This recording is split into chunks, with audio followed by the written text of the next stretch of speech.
Okay, Tim, it seems from your presentation this morning that you seem to be a good coach of people and teams. Would that be an accurate description? I've been a coach all my life. I've played on a lot of teams, played a lot of hockey, and coached my daughter, my son, and lots of neighborhood kids. And coaching's been a big part of my life, and obviously a big part of my philosophy. Because great coaches are givers. Great coaches care. Great coaches show up every day and they understand you got to work hard, but you got to have fun too. So I'm big on that. I think you heard my Batman story, so yeah. And how did you recognize that companies needed this sort of coaching?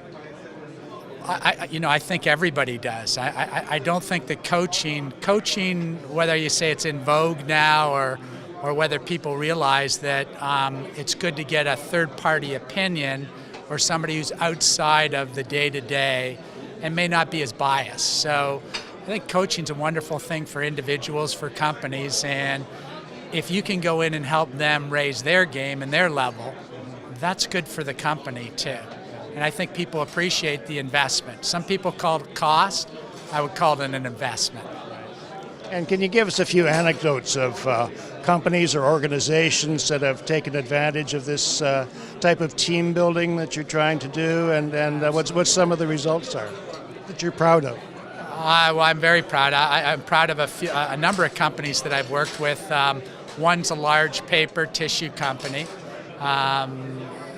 big Canadian company, and I've worked a lot with individuals on executive coaching. I have a partner we've worked with them in French and English. And the power there is, how do you create, I talk a lot about networking, even more so net giving. How do you build a culture where people help each other? How do you build a culture where it's not just their own feeling good about themselves, but it's more cross-pollination, cross-functional? That's what we do. So with this particular company, all of a sudden they have people all over the globe, all over North America, and all of a sudden they're connecting more. They realize that they're just people.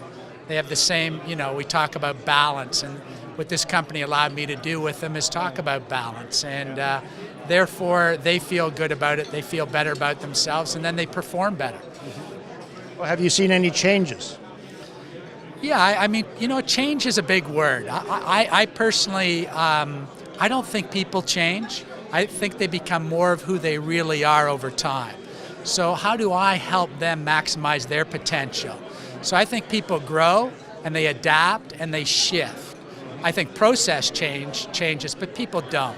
So how can you get people, go in with people and help them be the best them? Because it starts with you.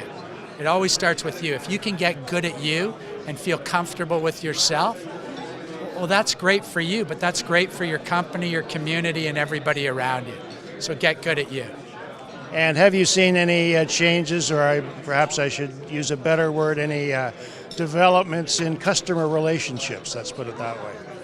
Yeah, I mean, there's two types of customers. There's the internal customer and the external customer. So it's always customer first.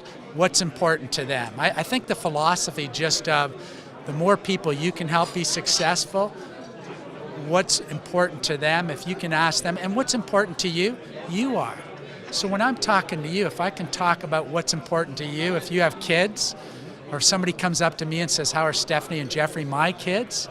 They got me. So I think it's customer first, it's always customer first. Okay, well, thank you very much for your comments. Well, thank you. I really appreciate it. Thank you for your time.